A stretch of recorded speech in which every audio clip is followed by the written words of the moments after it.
जो एनेक्सर 8 है वो उसका जो एनेक्सर 8 में दिया हुआ वाटर कैसा है वो उस वेबसाइट पर मुझे नहीं मिला। क्यों हरीश खंडेलवाल जी, आप उठ के शायद इस बात की सत्यता की बात करेंगे। मैं आपसे आग्रह करता हूं आप उठ कर इसकी सत्यता करें, क्योंकि आप कॉर्पोरेट सेक्टर से जुड़े हुए हैं, ताकि ये ना हो कि अश्विनी दुबे कोई गलत बात कह रहे हैं। हमारे बीच में खड़े हुए हैं, इन्होंने उस बात को स्वीकार किया, बोले अश्विनी बाबू इसके अलावा कुछ मिला ही नहीं। तो मैं उन स्थितियों की तरफ इंगित कराते हुए, मैं भयानक भय से, मैं दिल्ली में रहता हूं, बहुत ही कंफर्टेबल लाइफ लीड करता हूं, मगर मैं भयाक्रांत हो जाता हूं जब मैं सोचता हूं कि अगर अभी 10,000 12,000 मेगावाट इलेक्ट्रिसिटी का प्रोडक्शन है, जब यह प्रोडक्शन 40,000 मेगावाट पहुंचेगा तो आपका क्या हाल होगा। इस जगह पर जहां बैठे हुए अब तक काला हो चुका होगा, ये इतने राख, इतने धुएं, इतनी सारी चीजें इस पर आकर गिरेगी कि काला हो चुका होगा। पडरी एक गांव है, मैं क्षमा चाहूंगा विधायक जी, आपकी भी रिस्पॉन्सिबिलिटी बनती है, मैं इस मंच के माध्यम से कहता हूं, विधानसभा में आपको प्रश्न उठाना चाहिए कि पडरी जो गांव है, बहुत सारे लोग पडरी के भी हमारे पास आए हुए हैं, वहां पर त्रिपुरा इंडस्ट्रीज है। विधायक जी आपको उठकर जनता के सामने इस बात को स्वीकार करना होगा, आप विधानसभा में बात उठाएंगे, जनता आपकी है, मैं आप इस विधानसभा में इस बात को उठाएंगे। त्रिपुरा इंडस्ट्रीज के 2 किलोमीटर के एरिया में अगर आप खड़े हो जाते हैं तो आपको पता है आप काले होकर वहां से निकलते हैं। मैं माननीय सांसद जी से भी आग्रह करूंगा, हमेशा उन्होंने हमारा साथ दिया और शायद नेताजी काले होकर निकलेंगे। मैं ये जाना, हाँ विधायक जी कुछ करना चाह रहे हैं, मेरे गोविंद दादा ने जी आपको मैं अवगत कराना चाहता हूँ, विधायक के होने के नाते लोकसभा उपचुनाव जब हो रहा था 2009 में, तो पडरी के लोगों ने उसी त्रिमुला के राखड़ के संबंध में वहाँ हड़ताल किए थे और हम जाने के बाद आश्वासन दिए, वोटिंग हुई वहाँ। अब विधानसभा में प्रश्न उठाया गया, पर्यावरण विभाग ने उत्तर में जवाब दिया है कि मापदंडों के अनुसार हम उस पर कार्रवाई करने जा रहे हैं, नहीं तो बंद कर दिए जाएंगे। और आप सुन लीजिए, उसके पहले भी आज में डिफरेंस है और आज भी यह बराबर निरंतर पर्यावरण विभाग से चर्चाएं चल रही है। कभी कहीं कोई प्रोजेक्ट गड़बड़ है तो त्रिमुला इंडस्ट्री है। पिछले साल आप लोगों ने उस कार्यवाही में छोड़ दिया था उसका नाम, मैंने भी बताया था कि उसका नाम कैसे छोड़ दिए, जो सबसे ज्यादा प्रदूषण करता है उस सूची में माननीय जी को मैंने अवगत कराया था, ये बताया मैंने से कहाँ छूट गया था कि नहीं उस कार्रवाई में। धन्यवाद। मैं आपकी आज आपके सामने इस क्षेत्र के विधायक ने स्वीकार किया कि उस इंडस्ट्री के लिए जो कुछ भी करना होगा वो हम करेंगे। हम आपको धन्यवाद का पात्र मानते हैं और साथ ही साथ आप जैसे व्यक्ति को अपने बीच में रखकर आप हम युवाओं का उत्साहवर्धन कर रहे हैं, यहाँ के लोगों का उत्साहवर्धन कर रहे हैं। मुझे आप पर गर्व है, मुझे आप पर गर्व है। मैं यह कह सकता हूं कि जब जिस बुलंदी के साथ इस नेताजी ने उठकर यह बात कही, गर्व है इस बात का कि उन्होंने कम से कम नाम तो कहा। मैं इस एक वाकया और बताऊंगा, मैंने पुराने जो फॉर्मर कलेक्टर थे नरहरी साहब, उनसे हमने कहा कि साहब ये त्रिपुरा इंडस्ट्री तो जीना हराम कर रही है लोगों का। उन्होंने तुरंत क्या किया, कुछ इंसिडेंट हुआ, उन्होंने जो उनको पावर्स थी उन्होंने आईपीसी की धारा के तहत उसको नोटिस भेजा न्यूसेंस फैलाने का। भाई सब कुछ दिनों बाद उस नोटिस का कुछ दिनों के लिए इंडस्ट्री बंद क्या हुई, कहां गए कहां नहीं गए, उस नोटिस को कैसे चैलेंज किया, क्या किया मैं नहीं जानता हूं, बट इनिशिएटिव उन्होंने लिया। और साथ ही साथ जितने भी कार्यक्रम हुए, मुझे पिछले साल जब मैं यहाँ के कार्यक्रम के बाद जाने लगा तो मैंने ट्रेन से उनको फोन किया, नहीं उन्होंने मुझे फोन किया, वो छुट्टी पर थे। उन्होंने कहा कि अश्विनी जी कैसा रहा आपका प्रोग्राम, ने कैसा रहा, हमने कहा बट मैं आई एम डिसअपॉइंटेड। बोले क्यों डिसअपॉइंटेड है, हमने कहा ये चीजें हो रही हैं और त्रिपुरा इंडस्ट्री का नाम है। तो उन्होंने कहा मैं आपके किसी भी प्रयास को निरर्थक नहीं जाने दूंगा। और आज सेल्वेंद्रन साहब ने भी यही बात कही। मेरा यह कहना है, जोश अगर हम में है, जज्बा अगर हम में है तो दुनिया हमारे कदमों पर हिलेगी। इसी जज्बे के साथ हम युवाओं को आगे आना होगा, सोचना होगा कि हम पर्यावरण जैसी भयानक बीमारियों से लड़ने में एक साथ, पर्यावरण जैसी भयानक जो कोड़ है जो सारे समाज को खा रहा है, सिंगरौली जैसे समाज को खा रहा है जो बहुत ही सुंदर हुआ करता था कभी, हम एक साथ एक सोच के साथ जब कभी भी होगा, चाहे मैं हूं, जागृति फाउंडेशन हो या कोई और फाउंडेशन हो, एक साथ खड़े होंगे और निश्चित तौर पर जो 10 साल बाद की स्थिति की मैं कल्पना कर रहा हूं उस स्थिति से लड़ पाने में सक्षम होंगे। इन्हीं शब्दों के साथ अगली कड़ी में मैं आमंत्रित करता हूं थापर साहब को। थापर साहब यहां पर आए। राम लल्लू जी आप साधुवाद के पात्र हैं, डीपीएस प्रिंसिपल ने थापर साहब से आग्रह। राम लल्लू जी आप साधुवाद के पात्र हैं, आज आपने मेरा सीना गर्व से चौड़ा कर दिया। मैं कह सकता हूं कि आप हमारे बहुत ही अच्छे मित्र हैं, बहुत ही अच्छे मित्र हैं, मुझे आप पर गर्व है। अश्विन जी को बहुत बहुत धन्यवाद, उन्होंने मुझे ये मौका दिया यहाँ आने का। आज के इस कार्यक्रम के मुख्य अतिथि माननीय न्यायमूर्ति एम.ए. सिद्दीकी जी, जो जबलपुर उच्च न्यायालय में न्यायमूर्ति के रूप में कार्यरत हैं। all other dignitaries, सीधी के सांसद, हमारे प्रिय विधायक जी रामलल्लू जी वैश, गोविंद मिश्रा जी,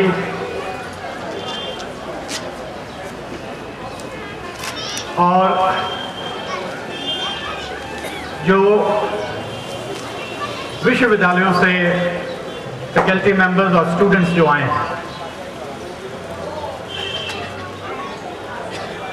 यहाँ पर उपस्थित सभी मीडिया के बंधु, दूसरे विद्यालयों से प्राचार्य,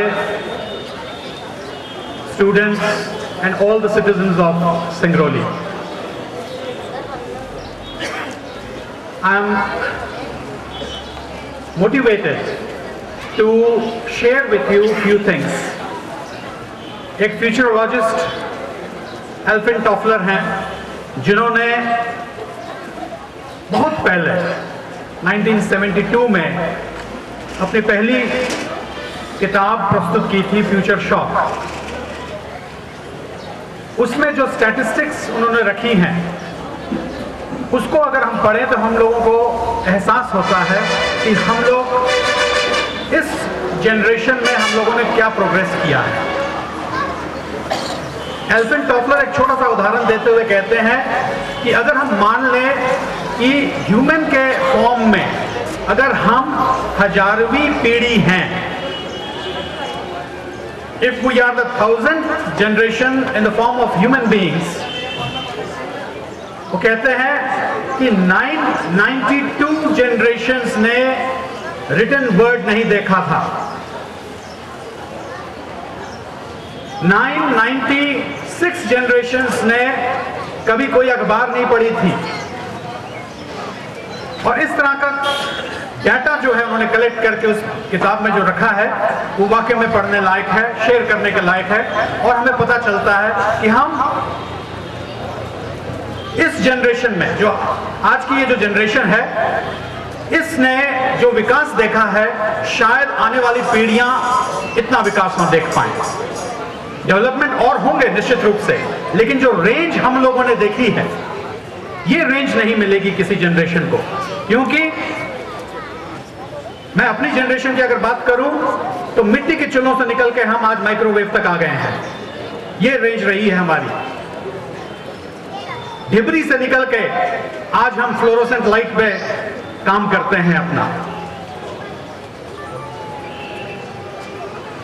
आप किसी भी क्षेत्र में नजर मार लें, आप पाएंगे कि इस जनरेशन ने जो विकास किया है वो किसी भी पिछली जनरेशन ने नहीं किया, चाहे वो स्पीड से रिलेटेड हो या किसी और क्षेत्र से। एक और फ्यूचरोलॉजिस्ट हैं, उन्होंने लिखा है कि ह्यूमन जनरेशन में 3 डेवलपमेंट आए हैं, 3 पड़ाव आए हैं बड़े, जिसने ह्यूमन बीइंग्स का जो रहनी सहनी जो थी उसको बदल के रख दिया। सबसे पहला जो था वो था एग्रीकल्चरल। जब मानव को पता चला कि मैं एक जगह में अपना खाना उगा सकता हूं तो उसके रहनी में बदलाव आया। और ये जो पहली जो वेव आई, ये जो बदलाव आया, इस बदलाव को आने में कई वर्ष लगे, मिलियंस ऑफ ईयर्स। दूसरा पड़ाव जो आया वो कुछ 1000 सालों में ही आ गया, और वो था 18वीं शताब्दी में यूरोप में इंडस्ट्रियल रिवॉल्यूशन, जिसने फिर से ह्यूमन बीइंग्स को एक अलग ढंग से रहने का रास्ता दिखाया या मजबूर किया।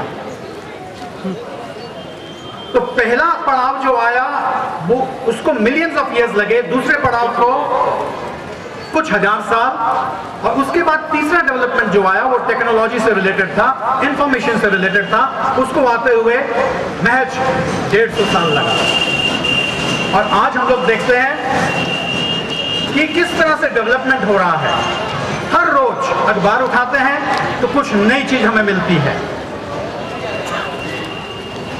यहाँ पे सिंगरौली में हम लोग आज इस मंच से जो यहाँ पर हमें जो मौका मिला जागृत डी के जो सदस्य हैं वो वाकई में धन्यवाद के पात्र हैं कि उन्होंने एक ऐसा मंच बनाया जहां पे हम सभी मिलकर बैठे हैं।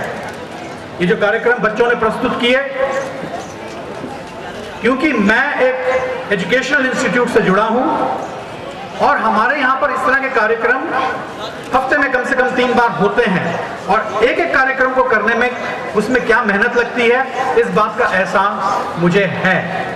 तो जिस लेवल का कार्यक्रम बच्चे यहाँ लेकर आए हैं और उन्होंने प्रस्तुति दी हमें, hats off to them and hats off to their faculty members. मैं अगर अश्विनी जी थोड़ा सा समय अगर 2 मिनट और तक, एक सुबह ही मैंने एक कुछ पर्यावरण से रिलेटेड जो चीज है उसको हम जो पर्यावरण को एंजॉय करते हैं इसके लिए हमें धन्यवाद देना होता है गॉड को। तो एक बहुत ही अच्छी एक प्रस्तुति है जिम रीव्स की और वो इंग्लिश में है। इंग्लिश में उसको शेयर करना चाहूंगा कि किस तरह से जिम रीव्स ने इस चीज को गाया है। ये यूट्यूब में भी प्रस्तुत मौजूद है। कहते हैं, we thank thee each morning for a new born day where we may work the fields of new morn hay. We thank thee for the sunshine and the air that we breathe. Oh Lord, we thank thee. We thank thee for the rivers that run all day. We thank thee for the little birds that sing away. We thank thee for the trees and the deep blue sea. Oh Lord, we thank thee. Oh yes, we thank thee, Lord, for every flower that blooms, birds that sing, fish that swim, and the light of the moon. We thank thee every day as we kneel and pray that we were born with eyes to see these things. We thank thee for the fields where the clovers glow. We thank thee for the pastures where the cattle may roam. We thank thee for thy love so pure and free. Oh Lord, we thank thee. परमात्मा का हम शुक्रगुजार करते हैं कि उसने हमें ये सब कुछ दिया। नदियां दी, शुद्ध हवा दी, चिड़ियां दी, ये वन दिए, ये फूल दिए और उन्हें सब महसूस करने के लिए हमें सेंसेस दिए हैं। प्रदूषण जो होता है वो मानव द्वारा फैलाया जाता है और इसमें ये चार प्रकार से हमारे सामने आता है जो हम देखते हैं। They are related to air pollution, जहरीली गैसें छोड़ी जाती हैं उसमें, water pollution, land pollution and noise pollution. और एक सिटी का जब विकास होता है, शहर का विकास होता है, उसमें जो समस्याएं जो होती हैं वो ट्रांसपोर्टेशन से रिलेटेड होती हैं, चीजों को जलाने से लेकर होती हैं, सीवेज से होती हैं।